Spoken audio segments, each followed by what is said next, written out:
Putain, ça fait au moins 2 jours que je télécharge le crack. Ah, c'est enfin fini. Oh, bon, alors. Quoi? Bonjour à tous, c'est Max, et aujourd'hui on se retrouve pour un petit tutoriel pour enlever ou contourner ou avoir un mot de passe d'une archive .rar. Alors, donc je vais vous expliquer ça. Tout d'abord, il y a deux méthodes. Il y en a une qui marche, allez, pas dans tous les cas, mais presque. Je dirais qu'il y a ouais, jusqu'à 80% de chances que ça marche. Peut-être un peu moins, peut-être un peu plus, je sais pas exactement. Et une qui marche à 100% mais qui prend beaucoup de temps. Donc on va commencer par celle qui marche à 100% mais qui prend beaucoup de temps. Et elle nécessite aussi un téléchargement. Donc vous téléchargez l'archive rare que j'aurais mis dans la description. Et vous aurez ce dossier dedans. Donc, vous prenez Rare Password Unlocker, c'est un petit programme, et vous faites envoyer vers le bureau. Voilà, comme ça, en fait, c'est un truc sans installeur, donc il faut le faire soi-même manuellement. Vous mettez le fichier où vous voulez, et vous envoyez un raccourci vers le bureau. Ensuite, vous ouvrez le fichier, vous ouvrez le programme, vous faites oui. Ça, il vous le dira pas. C'est parce que moi, j'ai un projet de sauvegarder, mais bon, bref. Donc, ici, vous choisissez votre fichier, c'est quand même basique de chez basique. Donc on prend notre crack, qui n'en est pas du tout un au passage, mais en général c'est souvent sur les cracks ou les générateurs de quelque chose que ça arrive, et on vous demande pour trouver le code d'aller voir une annonce ou de remplir un survey, je crois que ça s'appelle avec l'accent anglais de merde, mais on vous demande de remplir une annonce mobile et qui vous coûtera des sous et qui peut être une arnaque, enfin bref. Donc dans ce programme, on a différents types d'attaques. Tout d'abord, on a brute force. Donc lui, il teste voilà, une grosse brute, quoi. Il teste tous les caractères possibles. Donc voilà, il faut mettre les caractères que vous voulez, bien sûr. Donc voilà, par exemple de A à Z, 0 à 9, les majuscules et tous les caractères spéciaux. Donc par exemple là, de 1 à 6, de 1 à 6 caractères, voilà. Donc c'est un exemple, c'est comme ça à la base.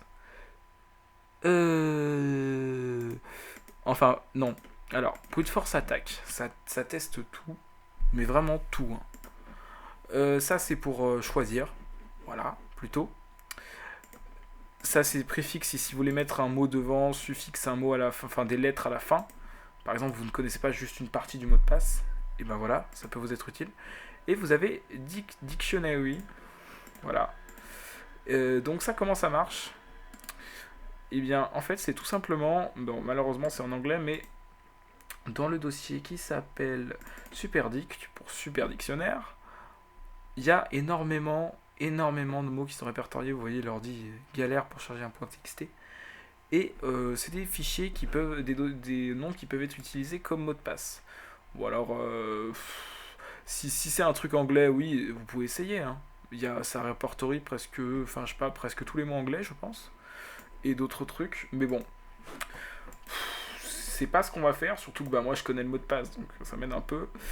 Donc on fera pas d'attaque dictionnaire, donc on va se mettre en brute force with mass attaque pour que ça aille un peu plus vite, parce que moi je connais le mot de passe c'est 1, 2, 3, 4, donc oui c'est le mot de passe le plus basique du monde, mais voilà, donc on va lui dire de pas mettre ça, voilà, et tu mets que les chiffres de 0 à 9, et tu vas de 1 à 4, voilà, donc là il devrait trouver en quelques secondes, franchement il n'y a pas de... Voilà, donc là il vous met le password en cours.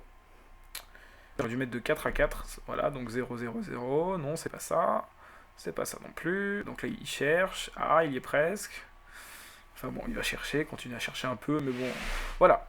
Donc là il nous dit le mot de passe a bien été trouvé, c'est 1, 2, 3, 4, vous pouvez le copier ici, CTRL C, clic droit copier, bref, vous pouvez le copier, vous faites OK, vous ouvrez votre fichier, clac, vous collez votre mot de passe.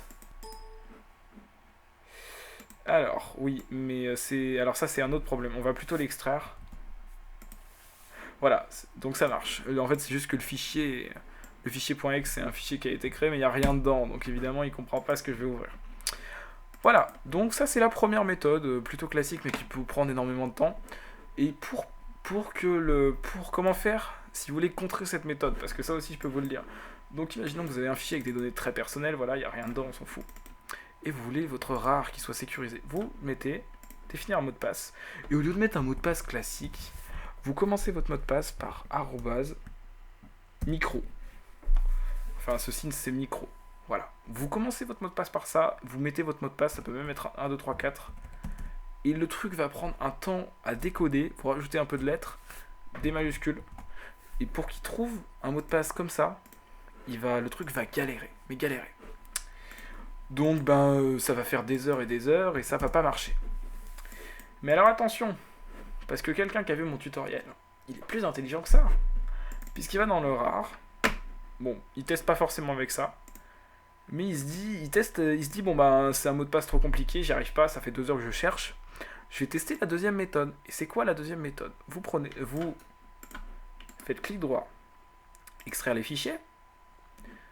Vous cochez ça, conserver les fichiers altérés, afficher les fichiers dans l'explorateur. Vous cliquez sur OK. Là, vous mettez un mot de passe, peu importe, on s'en fout. Donc voilà, on s'en fiche. Et là, il vous affiche tout ce qu'il y a dans le dossier. Voilà, c'était les petites astuces. Et salut à tous, c'était Max, Michel ou trop.